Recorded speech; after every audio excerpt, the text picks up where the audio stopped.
Let me ask you something before we begin. How many people do you know who want to write a book but never do? I'm holding my two books right now. These books does not come from degree in literature.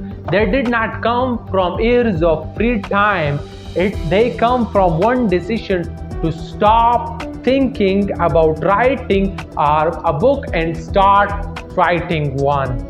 I did it, and in this series I am going to show you how to write your book with clarity, honesty, and with great compassion and faster than you think. It's alright if you have not done your master's or PhD in literature. You can still write a book. You can still become an author. But just because you have not obtained the formal education, that does not get you off the hook. You still have to study and prepare yourself for that piece. It's like a player preparing to become a champion. It's like a champion who is preparing to get into the game and win.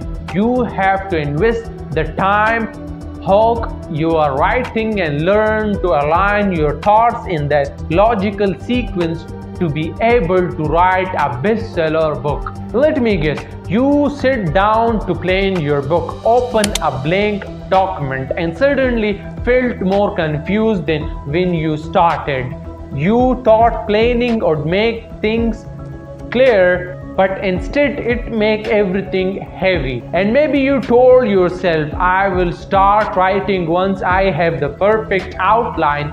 Here is the truth. No one tells new writer. Most people don't quit because writing is hard. They quit because they overplan and never move forward. In this video, I'm going to show you how to plan your book just enough to keep you moving without killing your creativity or overwhelming yourself. Welcome back to this 5-part series on how to write a book. Now it's time for step 2, planning your book without overthinking it, because planning should feel like a map, not a prison. Reading stirs your imagination. Reading allows perspectives. Reading strengthens my imagination.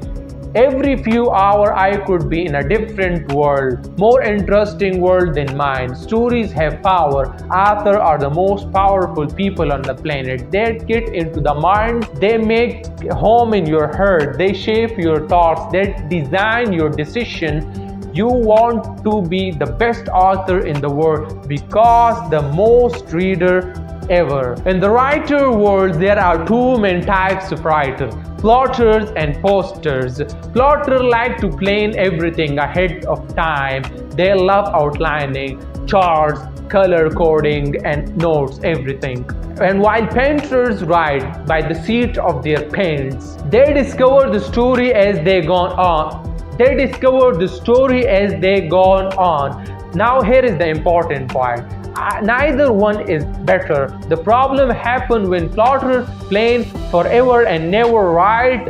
Painters get lost halfway through the book. So what works best for most people, especially beginners, is a hybrid approach. You don't need every detail figured out. You just need enough structure to know where you are going. Think of it like planning a road trip. You don't need to know every gas station you will stop at.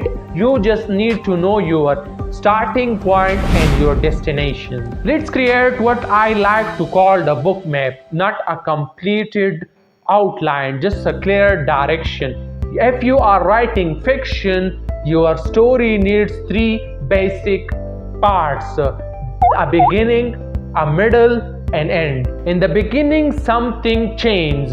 In the middle, things get harder. In the end, everything and something is revolved. You don't need fancy plot terms. You just need moment.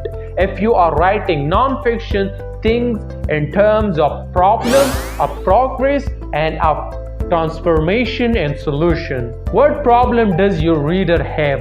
What steps will help them? Who will they become by the end of the book? Each chapter moves the reader one step forward. Here is a quick example.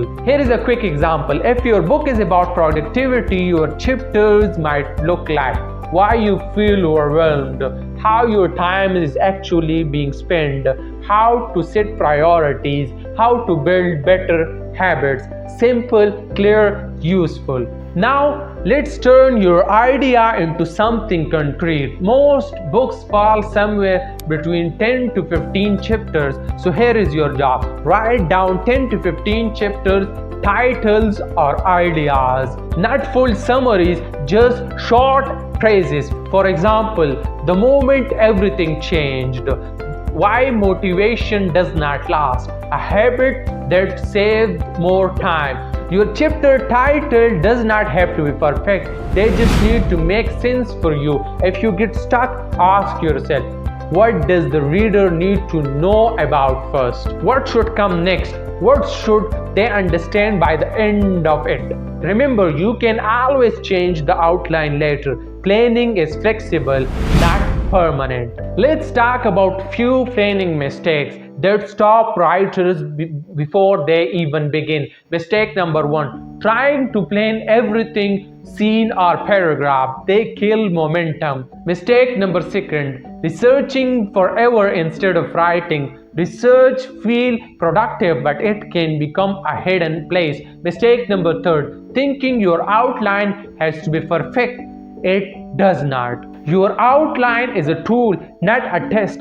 Some of the best idea will show up while you are writing, not before. So how do you know when you are done planning? Here is the answer. When you know what chapter you are writing next, that's it. When you sit down and say, today I am working on chapter 3, you are planning enough.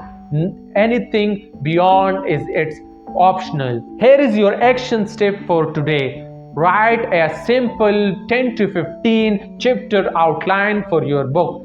Use bullet points, keep it messy, keep it flexible. Then stop planning. In the next video, we are talking about how to actually write your first draft even when motivation disappears and life gets busy. If this video helped you, like it, subscribe and turn on the notification so you don't miss the next one. You don't need a perfect plan to write a book. You just need a clear direction and the courage to start. Thank you. See you in the next video.